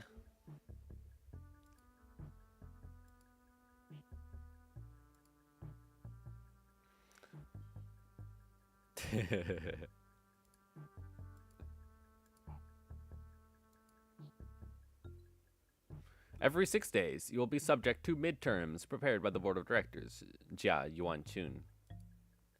A palanquin has been prepared to take you to the exam sites, and only by passing the tests may Jia Chun retain her status as the family hierarch. My lady. Oh, don't worry yourself over much, Master Wei. You sound like you're at a funeral. She will pass these tests with ease as long as she has been diligently taking her classes. No, it's... I simply hope I can survive until she returns. It seemed that Wei's rather funereal voice wasn't just out of his concern for Ji-chun. Wei, are you sure you're okay? I can't escape them, even in dreams. The unfinished bundles of paperwork cascading over me like a storm, burying me. Steel yourself, for that was no dream at all. In fact, never have I once seen paperwork trained in the arts of airwalking until now. I must be severely sleep-deprived. Looks like we're not the only ones going through the ringer. Yeah.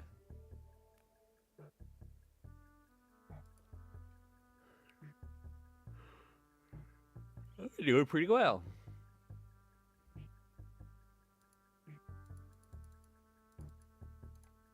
Alright, midterm 1. Kill him! And this is the she guy, right? You're one of the she boys. Yeah. Huajin. Huh. We finally meet.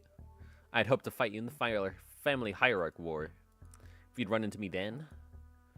Isn't this supposed to be a sparring match? Why does it sound like you have a personal grudge against me? Oh, it's nothing. Nothing at all. Why in the world would I ever hold a grudge against you? The result of the family hierarch war couldn't be any clearer, and everyone who even remotely connected to the mess has been dragged away and put under investigation.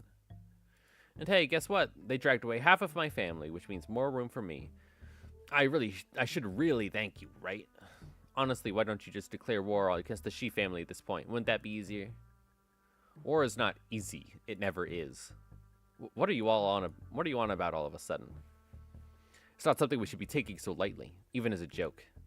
Your family was arrested because they were under investigation for treason against a Guan Yuan. If they're innocent, I'm sure they will be released soon enough. I know it's pretty much a given they'll all be ruled as guilty, regardless of what really happened. You know I can't even pay them a visit because you've hidden their cells all over Hongyuan. They're not hidden. All holding cells within Hongyuan have always been designed to move around in very short intervals. You know that does seem like the kind of design that would lead people to make some unfortunate assumptions, though I'm sure the initial purpose was to prevent escapes. I recently gained a better understanding of Hongyuan structure, so I'm planning to change our policies so that prisoners still on trial are allowed to have fixed locations. Really? Weren't you? I was lucky enough to take a few excellent classes recently. Managed to reflect upon myself a bit, too. Huh. You did change a little. Still, you better not expect me to go easy on you. I've got my own things to take care of. Good. Come on, let's do this. Many illustrious fixers of the past have said that naught but disparagement awaits unjust victories. Yeah, let's go. She's learning. She's getting little bits of everybody in. Alright, Xie Huazhen.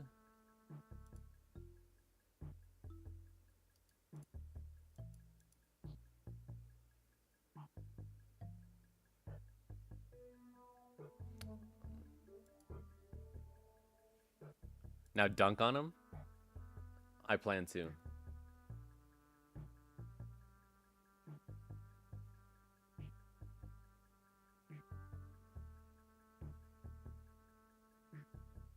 I didn't know it dealt bleed. Why does she deal bleed?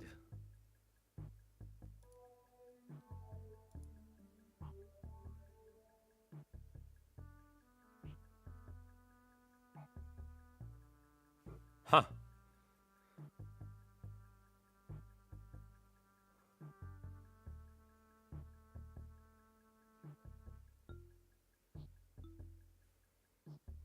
Might be her passive.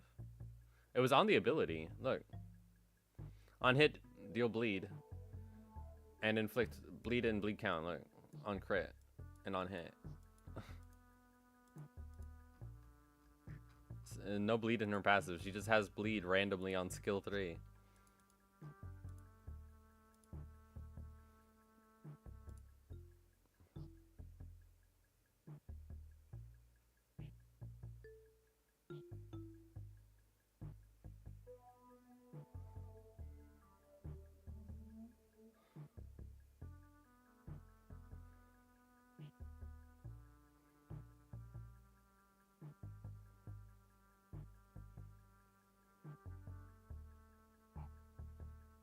Hey, stop getting clash power. That's not cool. I do have 9 offense level up. To be fair. Why did he get a free attack on me, by the way? That seems odd.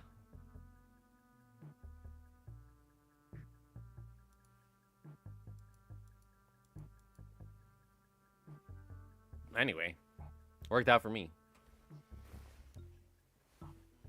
Ugh, wait. Oh, my chair is stuck.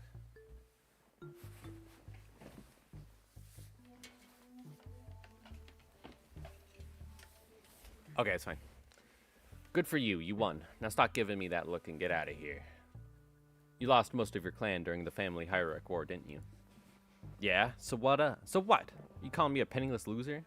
Yeah. You little. And I'm sure that that's what I look like to you, too.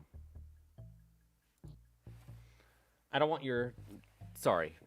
Every clan member who died in the evaluation to have died for nothing. If I show weakness, that means I'm making everyone who participated in the evaluation look weak. So I'm going to win. And I'm going to win without the fertile soil my predecessors have left behind. Because their legacy was unjustly nourished by the blood and tears of Hong Yuan. Shi Huazhen. You are tenacious, determined, and strong of will. That must be why everyone stood by you, down to the last man. You knew my name, ma'am? I do. So, what do you think? Want to make them sing your name in glory for the remaining history of Hong Yuan? Yeah! Get his ass! Exploring and overcoming the unknown.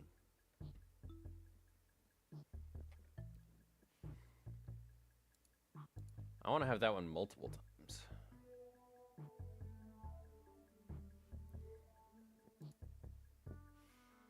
He was a jerk, but he did care about his men. Yeah.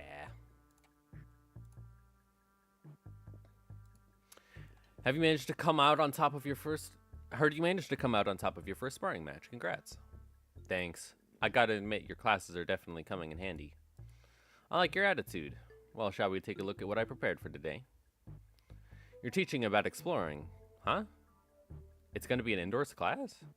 Yep, exploring. Where should I begin? It's a very big subject. Free soloing on the top of the highest building on Hong Yuan. Surviving 10 days in Hong Yuan backstreets with only 3 items.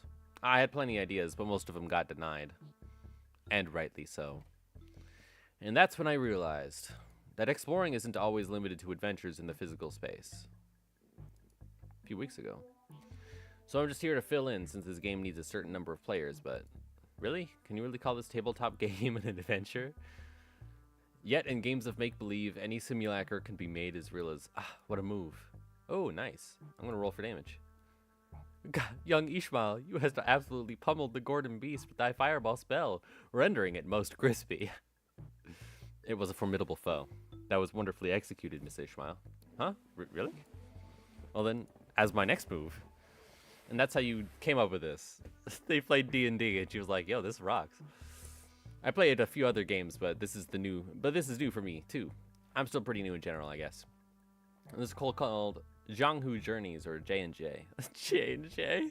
It's a popular game amongst Hong Yuan's youths. It's gotten generally positive reviews too. What Ishmael so proudly presented before everyone appeared to be a board game with numerous cards and minifigures. Okay, what do these huge piles of papers have to do with exploration? Rule number 1. The most experienced player amongst those becomes the Jianghu Master. The Journey Master, okay. The Journey Master designs the story around the player's choices, sets the stage for what happens next, and generally helps guide the explorers to safely arrive at their goals. That's why the most experienced player takes the role.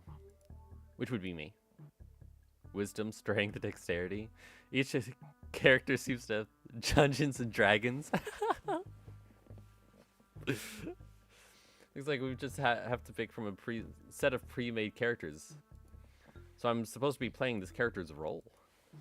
Sinclair and Jiajitun picked up their cards with confusion clear in their eyes. You arrive at the great city of Yanyun, a place known to be the gathering hub for all kinds of influential people. You've traveled here in search of a legendary treasure called the Tianya sword. The city of Yanyun, huh? Cool. So why are we looking for the sword? Phew, it's because so there's legend in Yanyun about how the sword. Right, the sword is the only way to quell the chaos of these lands and bring peace to his people. And also about how having the sword is the proof of a true leader, so on and so forth, you know. Ishmael was stuttering and stammering through the whole introduction without her usual confidence. I see. The city called Yanyun must be in a lot of trouble, too. Seemingly unaffected by the oddly familiar setting of the story, Jiajitun nodded solemnly without noticing Ishmael stumbling through the introduction. Well, you know how it is. The point is, you guys need to go find that sword. Then I will claim the Tianya sword, no matter what it costs me. Jiajitun nods with determination. Yeah! We love D&D. Oh, there's a combo. All stats +1 if you combo Faust and Ishmael. From the rumors you've gathered, it seems that the Kijan Keep might have heard of the whereabouts of the sword. Well, you do. Ishmael stammering on her first go was too real. It is. It is so real. I walk up to the Kijan Keep, chat him up, and try to gain his trust. Are you sure? Remember, your whiz is really low right now, which means you'll find it hard to form even the simplest of sentences.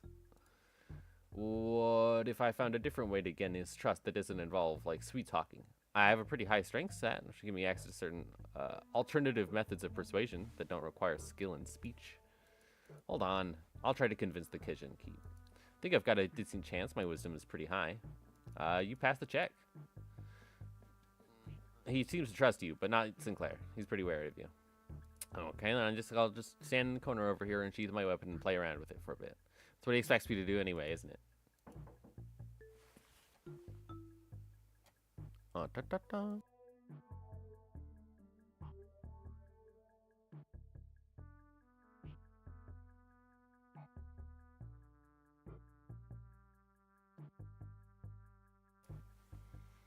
Alright, this is the last thing I can do. I have to finish this cutscene and then go. Kijan keeps them northeast. Tears begin to well. Patrolling guard beat his son. He needs medicine. Too bad we got a job. Okay. Since we've come, what you came here for, we leave the Kishan. I would have made the same choice. You can't stop and help here. No, we're not leaving. I'm going to get him that medicine. What? Various trials and tribulations. Fairy Yaoguai, guardian of the Tianya sword, grows under bright moonlight. Isn't it full moon right now? We should wait till the sky is overcast. Might be raining in about a week. Glad we helped him out. All right, let's make sure we're prepared before we go. Roll a 15 or higher to hit. I know, I'm focused. I rolled a 16. The final singular strike from Jiajitun if our Yaoguai finally falls to the ground defeated. Yes, the Tianya sword is ours. Excited, the party runs up to the sword, embedded deep into the earth, and grabs it. However, the defeated fairy Yaoguai, whom the party assumed was dead, suddenly jumps to its feet and lunges at Jiajitun, who just pulled the sword from the ground. I quickly get it between the Chichun and the monster. He looks so stressed, yeah. But if that crits, it's going to be pretty deadly, even for you. Another one, this critical fail. It's okay. Sinclair falls to the ground, bleeding profusely from the gaping wound. The Yaoguai falls still as well, the final vestiges of its strength completely spent. Sinclair! Go on without me, take the sword and go down to the village. Become the leader they need. That sword is your proof. No. The sword wouldn't mean anything without my adventuring buddy. I'm going to bandage Sinclair and carrying him on my back. I won't leave him behind and descend the mountain all on my own. That's your choice, then, yeah. On your feet. We're getting out of here together. Everyone who's helped us. Or everyone we've helped. Sort of was only a symbol all along. All of our efforts, experience we've gained, or have taught me how to be a good leader. Not the sword itself. Did you see his bloody sprite show up for a second? I did. You're right, the real success of this adventure was everyone's efforts along the way. I feel like the game overtook the class at some point. Okay. Sorry, I'm going kind of fast because I have to go. I have to go, I'm sorry. Yeah.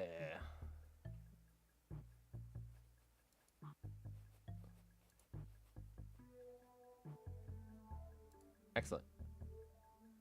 Excellent. I saw that new combo.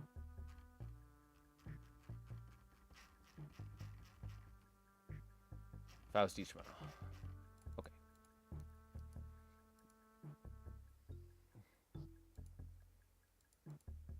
Okay.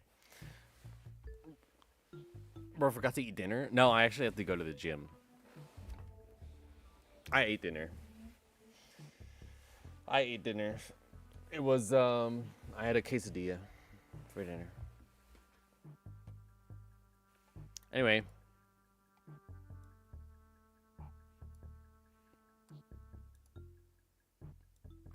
Thanks for showing up. Oh, wait. The chat box has been fucked up on the screen the whole time. I wish it would just behave.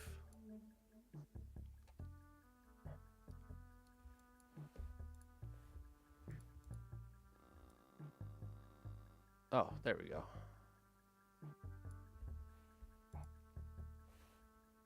Good enough. Bro uses the gym. What do you mean, bro uses the gym? Yeah, I do. What about it? What do you mean? Bruh, no. Nah, I'm leaving. I'm leaving for that. Enjoy my end screen, DTT. Blah. Ideal? Ideal? Isang?